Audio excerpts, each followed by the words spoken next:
ఏంటే హైవే నిండా ఈ బోర్డుల 1033 1033 అని చెప్పి కౌశిక్ అసలు ఏంటి టోల్ ఫ్రీ నంబరు దీని వల్ల యూజ్ ఏంటి? అది NHAI హెల్ప్ లైన్ నంబర్.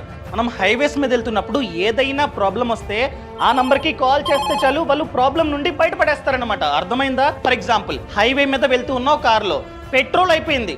అలాంటప్పుడు ఆ నంబర్ కి కాల్ చేసి లొకేషన్ చెప్తే వాళ్ళు నియర్ బై టోల్ ప్లాజా నుండి 5 లీటర్స్ వరకు పెట్రోల్ పంపిస్తారు, తెచ్చి ఫిల్ చేస్తారు. మనం జస్ట్ 5 లీటర్ పెట్రోల్ కి డబ్బులు ఇస్తే చాలు. అదే విధంగా వెళ్తూ ఉన్నాం, పంచర్ అయింది, స్పేర్ టైర్ ఉంది, కానీ ఏ విధంగా మార్చాలో తెలియదు. అప్పుడు కూడా కాల్ చేసి లొకేషన్ చెప్తే వస్తారు, వాళ్ళే టైర్ కూడా మారుస్తారు అనమాట. And for example break down అయింది, అలాంటప్పుడు కాల్ చేస్తే మెకానిక్ ని తీసుకొస్తారు, మెకానిక్ రిపేర్ చేస్తాడు. ఒకవేళ రిపేర్ అన్నది అవ్వలేదు అనుకుందాం, టోయింగ్ చేయాలి, అలాంటప్పుడు కూడా వాళ్ళే టోయింగ్ చేసుకుంటూ గ్యారేజ్ కి తీసుకెళ్తారనమాట. అండ్ అదే విధంగా పొరపాటున యాక్సిడెంట్ అయింది, దెబ్బలు తగిలాయి, అలాంటప్పుడు కాల్ చేస్తే అంబులెన్స్ 10 మినిట్స్ లో మన ముందు ఉంటుంది, మనల్ని హాస్పిటల్ కి తీసుకెళ్తుంది. Thank you.